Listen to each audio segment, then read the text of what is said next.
આનો કોઈ ઈલાજ તો કરવો જ પડશે મિત્રો. સતત ઘરમાં પાણી આવી ગયું વરસાદના કારણે.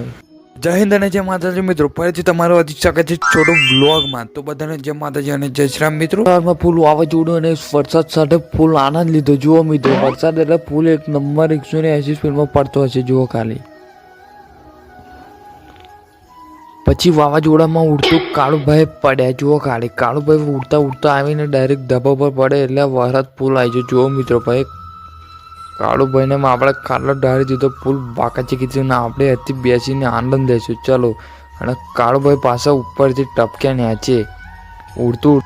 આપણે મોટામાં મોટું નુકસાન થઈ ગયું. આગળ રોટલા ઉપર લીમડો હતો, એ લીમડો પડી ગયો વરસાદના કારણે. જુઓ ખાલી મિત્રો, એટલે બહુ નુકસાન થઈ ગયું. લગભગ 5 થી 6 વર્ષ હતો તનનો ઉગેલો, પણ ના મેલાયો. સતત 2 કલાકથી વરસાદ પડી રહ્યો છે મિત્રો. ધોધમાર એકદમ ફૂલ વાળા ભરાઈ જાય છે. બધા ઘરની અંદર પણ પાણી આવી ગયું છે. સતત વાસોટ આવીને જોવાનો કંઈક ઈલાજ તો કરવો જ પડશે મિત્રો.